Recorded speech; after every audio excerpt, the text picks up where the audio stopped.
comenzar la segunda parte de lo que son la sensibilidad somática. Vamos a explicar lo que es la cefalea y la sensibilidad térmica. La siguiente, por favor.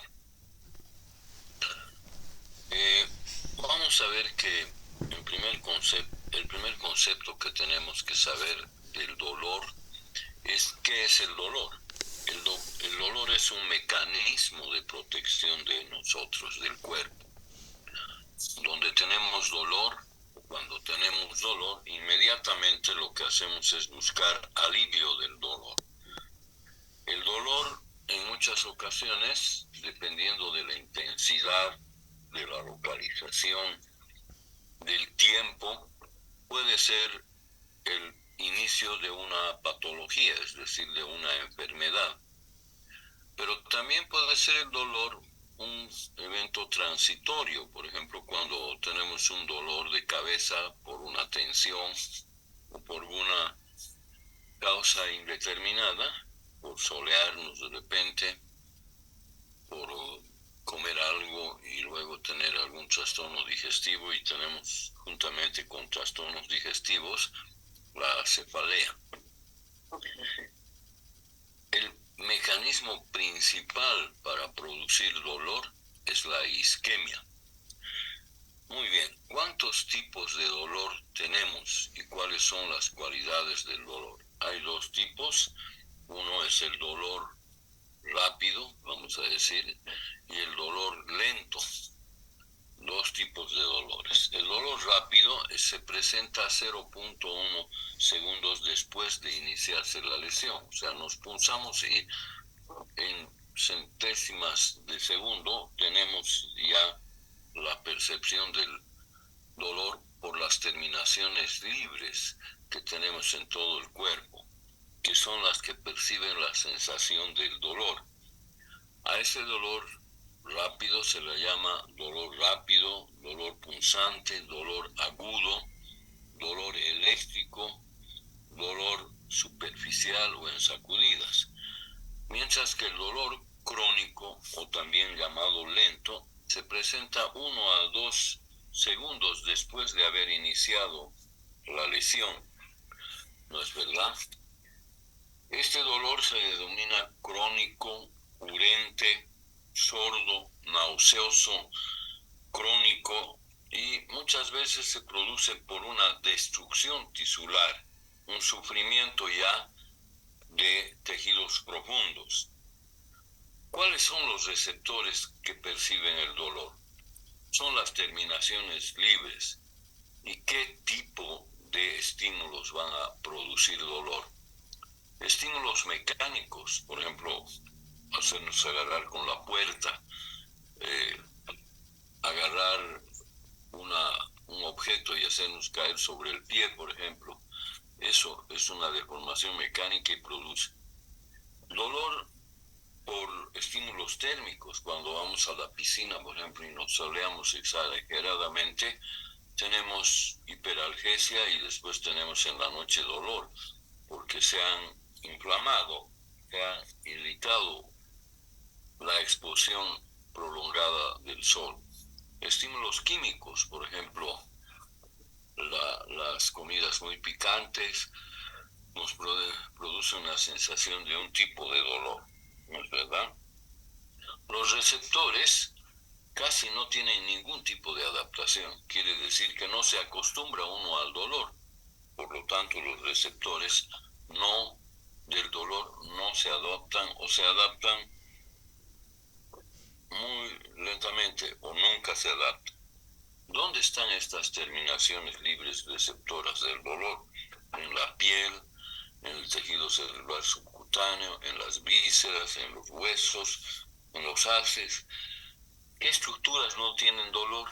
El cerebro, el parénquima pulmonar, el parénquima. Pero si al cerebro lo estimulamos con un pinchazo y está cerca de una arteria, un capilar, inmediatamente se percibe el dolor. ¿Qué sustancias se producen en la zona del dolor o qué se secreta? La bradicina, la serotonina, la histamina, el potasio, la acetilcolina, enzimas proteolíticas, prostaglandinas y la sustancia B. La siguiente, por favor. ¿A qué se llama velocidad de la lesión tisular como estímulo para el dolor? Vamos a ver que cada uno de nosotros tenemos una particularidad de reacción contra un estímulo de calor. Hay personas que, por ejemplo, cuando se están duchando, perciben ya dolor a una temperatura de 43 grados. Y otro tipo de personas, tienen una percepción del dolor cuando la temperatura del agua es mucho más fuerte, hasta 47 grados. Esto es muy importante porque los estímulos dolorosos de tipo químico durante la lesión tisular producen una irritación sobre la piel, el agua caliente, ¿no es verdad? ¿Y qué van a producir en ese lugar? Un tipo de isquemia tisular que va a causar dolor. La primera causa del dolor es la isquemia. Si nosotros ligamos un dedo con una ligadura, evitamos que exista perfusión de sangre en este tejido, lo primero que vamos a sentir es frío. Luego vamos a sentir como hormiguitas, son parestesias. Y finalmente, después de mayor tiempo de obstrucción del retorno venoso, vamos a tener un dolor. Otra causa del dolor es el espasmo muscular como causa. Las arterias tienen un tono vascular y cuando nosotros tenemos una migraña, una cefalea vascular, esa arteria se cierra y genera isquemia. Lo hace en periodos, se cierra, se abre, se cierra y se abre, y eso desencadena un dolor de tipo vascular llamado migraña, que hay de distintas clases. Hay una migraña clásica y hay otras variedades, no la clásica, y que se producen por vasoespasmo de las arterias de una determinada parte de la cavidad craneal. La siguiente. ¿Cómo se transmite la vía del dolor?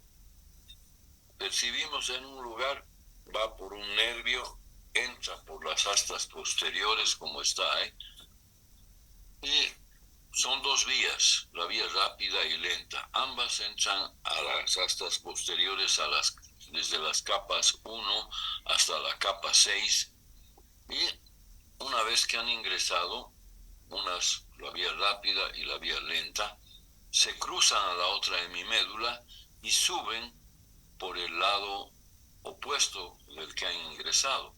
Cruzan, ¿no es verdad? Entonces, una vez que han cruzado, se denominan vía espinotalámico lateral. Todas las vías tienen un nombre y un apellido. El nombre se refiere al lugar donde se origina. Acá se está originando en las astas posteriores. Talámico, van a ir a los núcleos ventroposterolaterales del tálamo, van a ir por el cordón lateral y van a ir hasta el tálamo, y del tálamo van a ir, dependiendo del lugar, de la intensidad del dolor, al área 312 o al área 57, van a ir al lóbulo parietal. Como les decía, la vía del dolor lento crónico lo hace por fibras de tipo C, mientras las del dolor rápido de tipo A. ¿Dónde van a ir una vez que han entrado a la médula? No van directo hasta el tálamo.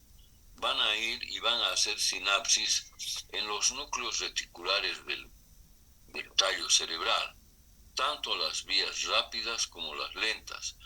Y ambas van a ir al tálamo, y del tálamo van a ser ordenadas, vamos a decir, y van a dirigirse rápidamente hacia la corteza cerebral, la área parietal. La siguiente, ahí está nuevamente el esquema, ¿no? Ya tenemos las dos vías. La siguiente, a estas dos vías también se las denomina neoespinotalámica. La terminación del fascículo espinotalámico se va no termina, sino llega al tronco encefálico, de allá al tálamo, y del tálamo va a ir a la corteza parietal. El cerebro es capaz de localizar exactamente el lugar donde nos hemos pinchado, digamos, con una aguja, ¿sabe? Porque tiene una información de las partes ya de nuestro cuerpo, ¿no es verdad? Al igual que el dolor rápido, el dolor lento van a terminar en la corteza parietal. El glutamato es el neurotransmisor para el dolor rápido, por el tipo de fibras tipo A. Es decir, va fibra mielinizada. La siguiente, por favor. Ahí está. Esta es la otra vía, ¿no? La paleoespinotalámica, ¿no? Ahí está. Es para el dolor crónico, para el dolor lento crónico, ¿no es verdad? El neurotransmisor es la sustancia P más probable de las terminaciones con carácter lento y viaja por fibras más lentas, entre 0,5 a 2 metros por segundo. Son fibras de tipo C, amielínicas. La siguiente. Ahí está la vía paleoespinotalámica, nuevamente repito, ahí está esquematizada las fibras del dolor rápido y del dolor lento. Solamente se las distingue por el tipo de fibras que llevan la sensibilidad al lóbulo parietal, por la velocidad. Muy bien.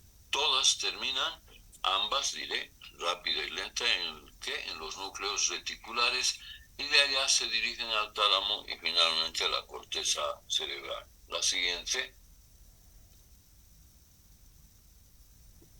Existe, así como existe una localización precisa, ¿no? En el dolor rápido, en el dolor por la vía lenta, no hay una capacidad muy exacta para determinar el dolor este. Esto es el dolor que se produce, por ejemplo, cuando tenemos distensión abdominal por la acumulación de gas en la cámara gástrica. Entonces nos duele todo el abdomen y no precisamos exactamente en qué lugar, ¿no es verdad? Pero percibimos ese dolor en forma difusa, muy lento se envía, no se localiza con precisión, ¿no? ¿Qué estructuras intervienen en la vía del dolor rápido y lento? La médula espinal, a través de las láminas en las astas posteriores, se cruzan los núcleos reticulares del tallo y finalmente el tálamo, para luego ordenar, vamos a decir, del tipo de dolor, la intensidad, localizar en el área sensitiva, ¿no es verdad? Cuando nos duele algo, ya con mayor intensidad, buscamos siempre ayuda. ¿Y qué es lo que nos van a dar? Un analgésico, ¿no es verdad? Es para inhibir la estimulación a nivel de los receptores. Nosotros podemos tratar el dolor inhibiendo a nivel de los receptores o inhibiendo el dolor a través de la vía, ya sea paleo o neoespinotalámica. Se hace también una intervención quirúrgica cuando el dolor es muy intenso en cánceres terminales, por ejemplo. Se puede hacer una microcirugía para seccionar la vía espinotalámica lateral y aliviar el dolor. La siguiente. Así como hay una vía del dolor, también tenemos una vía, es decir, centros encefálicos desde la médula hasta el cerebro que van a producir neurotransmisores que inhiben la vía del dolor, ¿no es verdad? Tenemos los núcleos periventriculares, los núcleos periacueductales a nivel del acueducto de Silvio. Tenemos el núcleo magnocelular de la protuberancia, y tenemos vías y neuronas encefálicas en la encefalinérgicas a nivel de la protuberancia. A nivel del bulbo también tenemos neuronas serotoninérgicas desde el núcleo más del rape, tanto en el bulbo como en la protuberancia. Y también tenemos otro tipo de sistema analgésico a nivel de las astas posteriores. Hay una cosa interesante respecto a la serotonina. Si nosotros inyectamos debajo de la piel serotonina, vamos a producir dolor. Pero así como la serotonina es el principal neurotransmisor de la vía del dolor, también la inhibición de esta serotonina produce alivio del dolor. Es por eso que hoy en día, cuando el dolor es muy insoportable, de una intensidad muy alta, no se usan analgésicos, se usan bloqueadores de la vía del dolor. Ahí está la pregabalina, la gabapentina, que también se usan para los síndromes convulsivos, es decir, para la epilepsia. La siguiente, por favor. A eso se llama, a ese sistema de opioides cerebrales formado por las endorfinas y las encefalinas. Estos son fármacos que van a inhibir la vía del dolor, ¿no? Van a inhibir a nivel central, vamos a decir. Existe otro tipo de tratamiento, el tratamiento a través de la estimulación del dolor con electricidad. Producimos dolor y ¿qué vamos a generar cuando hay un aumento de la estimulación? Que los neurotransmisores de la vía del dolor se agoten en una vesícula presináptica y hay alivio del dolor. La siguiente. Hay varios tipos de dolor de acuerdo a la localización. Por ejemplo, tenemos un dolor referido. Cuando nos duele la zona apendicular, es decir, cuando el apéndice se inflama, se infecta, vamos a tener un dolor exactamente por encima del lugar donde se encuentra el apéndice. Pero también vamos a tener un dolor referido, o sea, es decir, un poco más lejos sobre la zona umbilical, porque el apéndice tiene un peritoneo visceral y un peritoneo parietal, y ambos son inervados por distintos pares raquídeos. Entonces, tenemos un dolor referido porque tenemos fibras viscerales y fibras cutáneas, es decir, superficiales. La siguiente, ese es el dolor referido. El dolor visceral verdadero es causado, por ejemplo, por isquemia. Hemos indicado que la primera causa del dolor es la isquemia. La segunda son los estímulos químicos, el vasoespasmo o el espasmo de las vísceras huecas, la hiperdilatación de una víscera hueca, y hay así también como vísceras muy sensibles, hay elementos del cuerpo como el cerebro, el pulmón, que no duelen cuando se estimulan directamente sobre el cerebro o sobre el pulmón. Son vísceras insensibles. Vamos a continuar y vamos a hablar la siguiente del dolor parietal provocado por enfermedades viscerales. Como les decía, ¿no?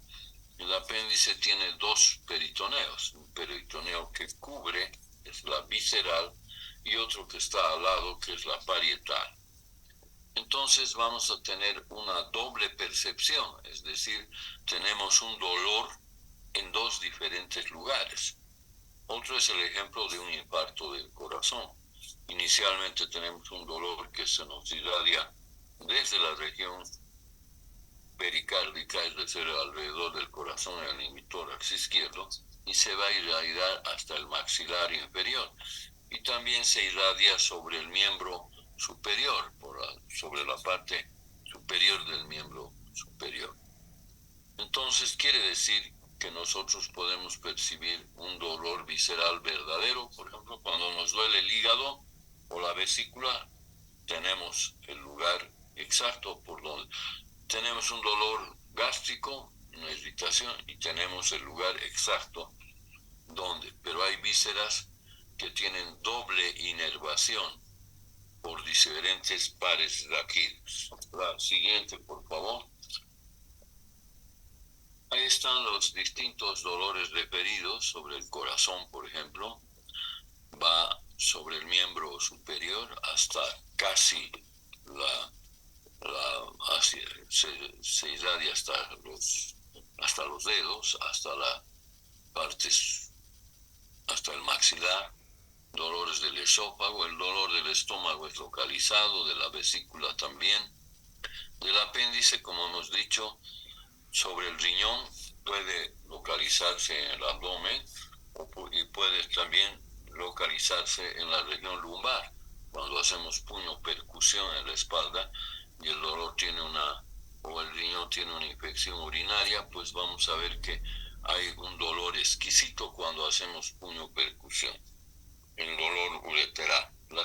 Ahí está esquematizado el ejemplo más clásico de un dolor que se produce en dos lugares distintos. Vemos ahí la inervación T10 está exactamente sobre la víscera, es decir, sobre el apéndice. Y el L1 está sobre la parte parietal. Entonces vamos a percibir dos dolores, uno encima del apéndice y otro en la región periumbilical. ¿Por qué? Porque el apéndice tiene una doble inervación por dos pares craneales, el torácico décimo y la lumbar 1. Entonces tenemos dos distintos. El signo clásico es cuando apretamos el abdomen y soltamos, Bloomberg positivo se llama, hay otros del psoas, que nos van a dar en la exploración clínica el lugar exacto de donde se percibe una inflamación, una irritación o una infección del apéndice, por ejemplo. La siguiente. Hay alteraciones de la percepción del dolor. Por ejemplo, ¿a qué se llama hiperalgesia? Hiper es mayor intensidad de percepción del dolor. Tenemos, por ejemplo, en el herpes zóster, que es un virus que se ubica en el ganglio raquídeo determinado, por ejemplo, en T10, digamos, y va o en la región C2, digamos, o en la cara, en las ramas del nervio facial o del trigémino. Se localiza en el maxilar inferior, maxilar superior o oftálmico. A ese se llama un dolor producido por un virus que se localiza en el ganglio raquídeo y tiene una particularidad, el herpes zóster. No pasa de la línea media, es decir, tenemos acá la lesión, la erupción de pústulas, costras, que producen un dolor muy intenso y que no responde a analgésicos, responde a tratamientos como la carbamazepina, la gabapentina, la pregabalina, que son anticonvulsivos y que bloquean la vía del dolor. El espasmo hemifacial, otro que produce bastante dolor en una mitad de la cara. ¿Qué es el síndrome de Brown-Séquard? Es otra parte de la explicación para entender. Es la sección de la mitad de la médula. Entonces, vamos a ver que la mitad del cuerpo no va a percibir dolor, la mitad del cuerpo por debajo de la sección no va a tener motilidad porque se van a interrumpir las vías sensitivas o la vía piramidal que viene, hemos dicho que es cruzada, al igual que las vías sensitivas es cruzada. La siguiente, vamos a hablar de forma resumida, porque cefaleas, por ejemplo, entre las causas de las cefaleas, vamos a ver que existen muchas causas de cefaleas. Nos duele la cabeza por tensión, por estrés, por ansiedad. Nos duele la cabeza por una infección intestinal, por una salmonelosis. Nos duele la cabeza después de que nos golpeamos. Y así podemos enumerar 1000 causas del dolor de cabeza. De acuerdo al lugar donde nos duela, puede ser un punto de referencia para ver qué estructuras están dañadas o están inflamadas o infectadas. Cuando tenemos un dolor, la cefalea, en la parte de la nariz, en la parte periocular, maxilar superior, vamos a pensar que puede tratarse de una afección de los senos nasales o paranasales. Luego tenemos en la región frontotemporal las cefaleas de tipo traumáticas, ¿no? Nos golpeamos la cabeza y nos duele. Y cuando las lesiones son, o el dolor se localiza en la región occipital, por ejemplo acá, vamos a ver que ese dolor es principalmente por contractura muscular de los músculos del cuello, en las situaciones de ansiedad, depresión o algún trastorno también de tipo psiquiátrico, ¿no es verdad? Entonces, si nos duele la región por el oído, seguramente se trata de una otitis o de alguna afección que va a abarcar el conducto auditivo. Si tenemos un dolor orbicular, probablemente es una afección de la agudeza visual y vamos a acudir a un oftalmólogo. La siguiente, por favor. Hay cefaleas intracraneales y hay cefaleas muy especiales, cefaleas causadas por una meningitis. Meningitis quiere decir una infección o inflamación de las meninges. Es un dolor intenso. Si le preguntamos al paciente cuánto le duele, la interpretación de la cantidad de dolor que uno tiene es una interpretación subjetiva. Yo solo puedo calificar. Entonces le dice uno, usted, señor, ¿le duele su cabeza? Sí. En un momento dado le ha dolido muy intensamente, era 10 puntos. En este momento, ¿cuánto le duele? Ah, me duele 8 o me duele 10. O si ya le has dado un tratamiento para un tipo de cefaleas, te dice, estoy mejor, ya me duele 4, 2, o ya no me duele, ¿no es verdad? Otra de las causas del dolor de cabeza es las intervenciones por la peridural, es decir, la anestesia peridural, en especial las que se usan para el parto. Entonces, muchas veces se crea una pequeña fístula de líquido cefalorraquídeo cuando se pincha la dura madre y por ahí sale el líquido cefalorraquídeo y el líquido cefalorraquídeo, que tiene parecida concentración, tiene cloruros, tiene glucosa, tiene parecido al plasma, irritan la parte que está cercana o el lugar donde nos han pinchado. Es porque hacemos la punción lumbar, bajamos, esto sería en otro procedimiento, cuando estamos investigando si el paciente tiene una meningitis bacteriana, viral, tuberculosa, cisticercosa, sacamos líquido cefalorraquídeo para analizar y drenamos entre 5 a 10 cc. Esa baja de presión también va a producir un descenso de la presión intracraneal a nivel del líquido cefalorraquídeo y va a estirar las arterias puente que existen entre la dura madre y la pía íntima. Entonces eso produce dolor. Jaqueca, ¿qué llamamos jaqueca? Es una cefalea vascular. Los que hemos tenido jaqueca decimos, me va a dar mi dolor de cabeza. Estoy percibiendo ya, estoy asustado, me va a doler, voy a tener náuseas, escotomas, veo lucecitas, llego a vomitar, me voy a mi habitación, me recuesto, no quiero escuchar sonidos y me duermo y recién pasa parcial o totalmente esa cefalea vascular llamada migraña. Ya les dije, la migraña, hay la migraña clásica y las variantes. La cefalea alcohólica, el alcohol es un irritante del sistema nervioso central. Primero es un estimulante y después es un depresor potente cuando ya está la persona embriagada. Esa es la cefalea alcohólica o post ingesta de alcohol, ¿no es verdad? La siguiente, vamos a hablar, ahí están Lo que les decía, la siguiente. Sensibilidad térmica. La estimulación de los receptores térmicos de frío intenso, fresco, indiferente o calor está percibido por receptores también que están especializados para percibir el frío o el calor.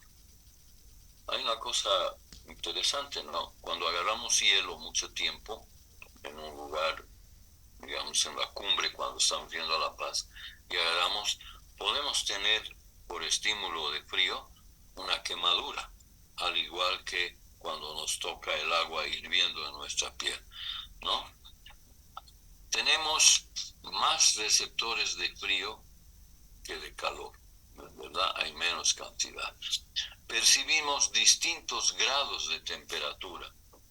Hay gente en Siberia, en la parte rusa, que está a 30 grados bajo cero y perciben el frío, pero tienen mecanismos y formas de vestirse muy distintas a nosotros. Y también podemos percibir y sentir dolor cuando la temperatura está por encima de 50 grados, ¿no es verdad? Muy bien. La siguiente. Hay efectos estimuladores del ascenso o descenso de la temperatura. Los receptores del dolor causados por frío o por calor no se adaptan nunca. ¿Me han entendido? ¿Cuáles son estos receptores térmicos? Hay una cosa interesante, es la sumación espacial.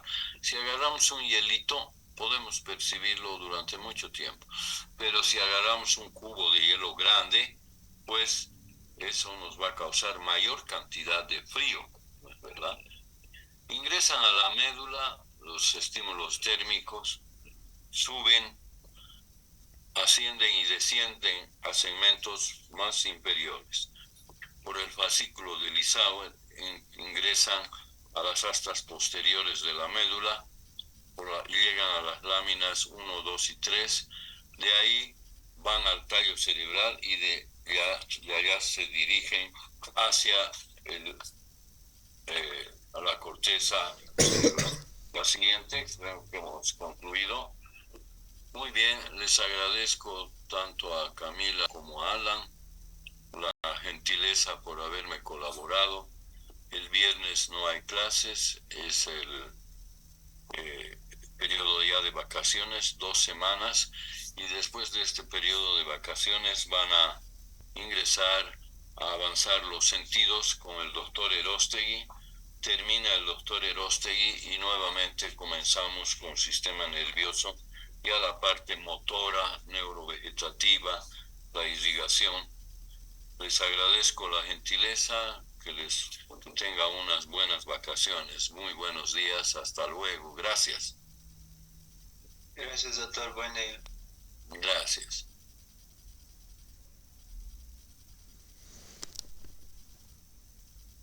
Recording stopped.